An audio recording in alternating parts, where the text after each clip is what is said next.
Hello everyone, my name is Desiree Tuitt and I'm here today with Mr. Frank Corbin, the broker of record for REMIC Realty. Today we are discussing portfolio real estate. Now Frank, you always talk about portfolio real estate. What exactly is that? Well, it's pretty simple. Portfolio real estate is individuals or families choosing to establish their personal home and maybe 3, 4, 5 investment properties being fully rented out and be paid on by tenants. Another way you can look at it as well, just like you have families who buy mutual funds and stocks and they create a portfolio, you can do the same thing with real estate. Okay, so you're like a financial advisor, but instead your product is real estate then? Yeah, somewhat. They're buying the property based on financial assessments, which we help them with. And so the property making positive cash flow, or they're being very strong appreciating markets. And over the years, those properties get paid down. They have access to the cash flow and access to lots of equity to live on their life, whether it's from the kids' education to retirement and so on for their personal use. Okay, so how much of an investment do you recommend? You mentioned 3 or 4 homes, but as far as the dollar value goes, how much of an investment do you recommend that people have? Well, from the down payment structure, a person can go 5%, 10%, 20% down, as much as they can afford at that particular time, or much of the market allows them to afford. In sense of their portfolio, like based on current today's stats, the average person should go out and buy close to $1.5 million worth of investment properties. Okay. Now, most people are worried about the state of the housing market. They think the prices are inflated and that they may actually end up losing. What are your thoughts on that? Well, here's the thing. The price is based on demand. Real estate works in supply and demand, okay? So the price is based on demand. So the market is demanding the real estate, and that's why the price keeps going up. We have over 300,000-400,000 immigrants coming to Canada on a yearly basis, and they're strongly demanding real estate. That's why it drives another price in certain key markets like Vancouver and our greater Toronto area as well. Okay, and what about if immigration stops? What happens then? Well, if immigration stops, we have a problem. We have more than a real estate problem if immigration stops, because immigration contributed to so many other industries other than real estate. I don't think it's going to stop anytime soon. It's a part of the next 20, 30, 50-year plan for Canada. If you look at the immigration stats or the immigration statistics, they're projecting immigration growing in numbers over the next 20, 30 plus years into this country. So this is what the government put in place. I don't think it's going to turn off anytime soon.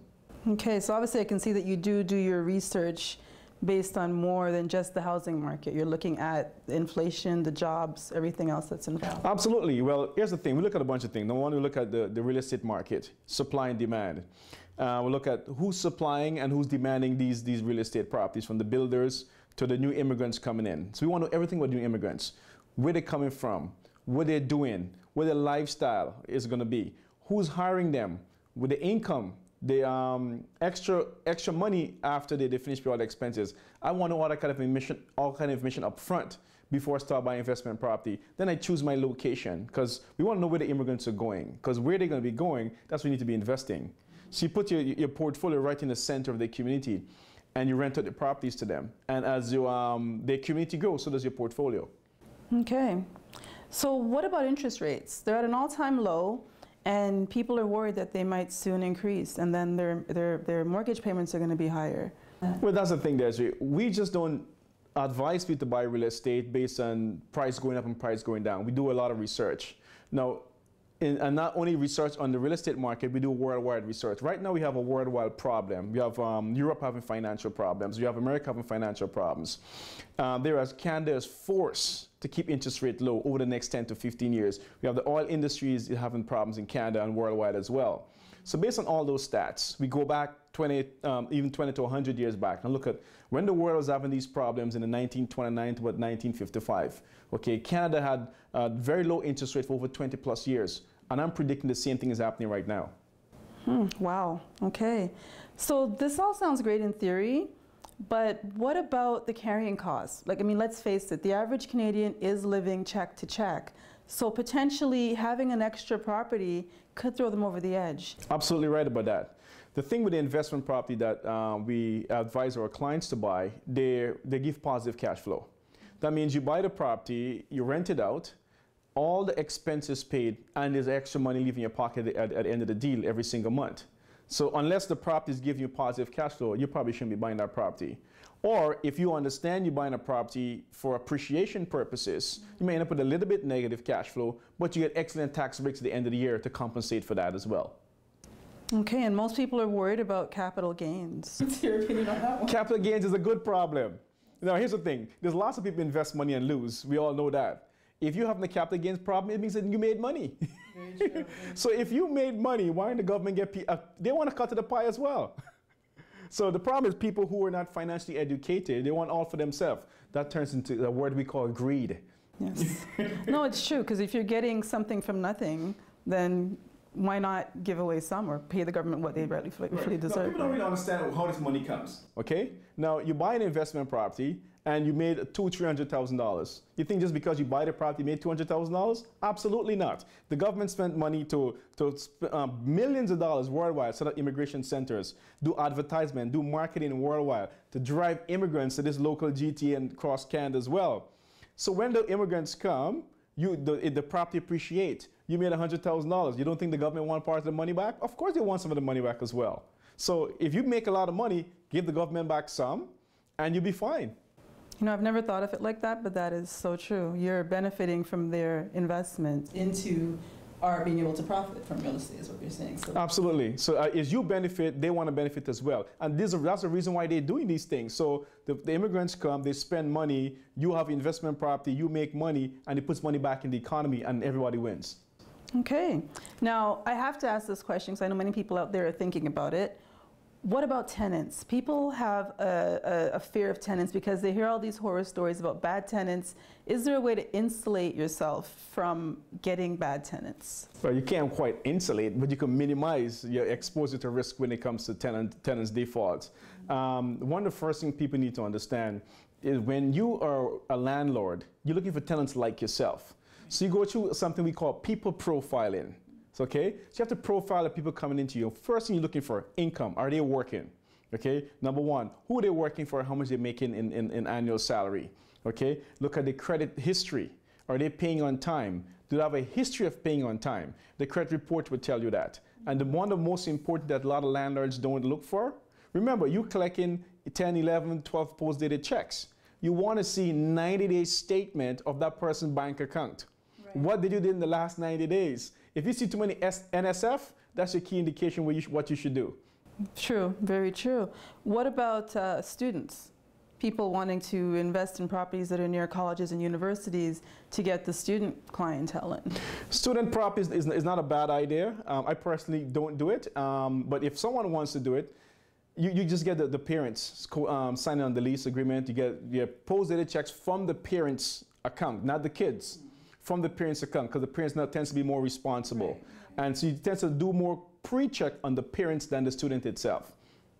Okay, so now that we have dispelled, I guess, all of the external myths or questions or worries that people have, what about when a person has bad or, say, slightly tarnished credit?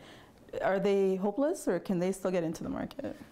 In sense of buying or in sense of renting? In the sense of buying. Buying. Okay, well, if a person's credit is not the greatest, there's a few things. We have 3 levels of lending, and maybe 4, or sometimes even more. You have A lenders, you have B lenders, and you have private lenders. Each offer a solution to people's situation based on the credit criteria or the income criteria. So if you can't fit in any 3 of those categories to get yourself a mortgage, you can always talk to us. We can put strategies in place to help you establish credit within a short time frame. And once the credit is established, you can start buying real estate. Okay, that's great. So there is hope for everyone out there. There's a formula for everybody. Here's the key thing here. In Canada, or more important, the GTA, you can buy a property from $25,000 to $25 million. You choose where you want to start. Okay, so it's what level you want to get in based on your current situation. Absolutely. And work your way up. So if your credit's not so good, to put a 5 or 10% down on a $400,000 property, you can put 20% down on a $100,000 property. Okay, and that leads me into my next question. Even with 5% down, with the prices of a GTA homes the way they are, say at $450,000, you're looking at least $30,000 down payment with closing costs. So if someone doesn't have that much savings, what do they do? Do they have to wait and save, or are there ways to enter the market? There's different ways to enter the market. Depends what's going on, whether from a first-time home buyer perspective or an investment perspective. And again, because we have such a wide price range of purchasing, you can always start with a smaller property and work your way up to a larger property. We have guys here buying property at $87,000. Within a year, they're selling back for $130,000. He just put a $40,000, $50,000 capital back into his pocket. He can move on with that now and buy a $400,000 property with 10% down. Okay. So you can start small and work your way up. Now the guy bought a property at $315,000 in a very strong appreciating market. A year and a half after, he took 20% down from that property and bought a $700,000 property in a better neighborhood. Okay. So obviously, when you're saying building your portfolio, you don't advise to sell real estate then? I don't advise selling real estate. What I advise doing is buying real estate, let it appreciate, take some of the money out through refinancing, and buy a bigger property or buy another property of the same and keep doing the same thing over and over again. Because I absolutely guarantee you, whatever you bought today, if you sold at a higher price, it will be worth a lot more 10, 15 years from now. Right. And let's just touch on pre-construction condos or homes. Is that a good way for an investor to get in the market as well? It's a good way for someone to start. You're securing a unit with 5% down, sometimes 10, 20% down. It depends what the builder require. You wait in 2-3 years plus, the property appreciate. You can choose to assign the property at that time. You can choose to sell it. You can choose to rent it. So you have so many different options. You can choose to keep it forever and rent it out and get good income. But at that particular time, between time of your deposit to the time of closing, you have decent appreciation in the condo. Okay. Now, let's really get to the gut of this all. Most people are really afraid to make this move because they are afraid. How do you help people overcome their fear? Well, it's pretty simple. Fear and doing nothing turns into a lazy person. Fear and doing something turns to a person who wants to get over their fear. So it's okay to be scared. I tell everyone who sits in front of me, if you are not scared to make this plunge, I'm scared for you. Because this kind of transaction, most people have never been through this magnitude in their life before. You're making a big purchase, $400,000 or $500,000 plus, sometimes even millions, and it's a little bit of fear, should be there. So what we do, we guide them a step-by-step process to help them overcome that fear and also buy the properties. Another thing people should pay attention to, that when you secure real estate, you're securing the future of your kids, okay?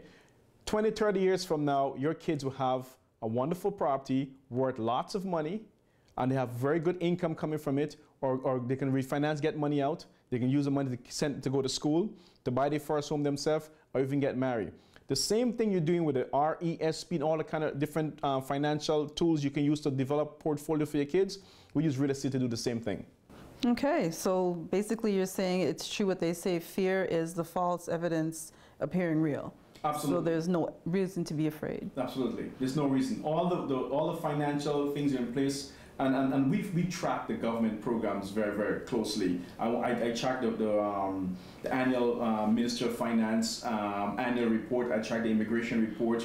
I track Statistic Canada reports. I track them all. I want to know what the bigger guys are saying, what they're doing, what the projection they have for this country. And based on what they put together, we align our portfolio with that. Because their money is bigger than ours. So we align our portfolio with that, and that's what we end up doing very well over the years to pass and years to come. Okay. Well, there you have it, people. Real Estate 101. If you're interested in finding out more, I would suggest that you give us a call. The number is 888-REMIC. Just spell it out on your phone. And the best thing is, as Frank is saying, get rid of your fear, take the first step, find yourself a mentor, find yourself someone such as Frank who is actually doing it, and make that move. Think about it. If you have a fire or a burglar in your house, what do? You call a professional. So it's the same thing with your investment in your future. Take it in your hands, make that move, and make that next step. Have a great day.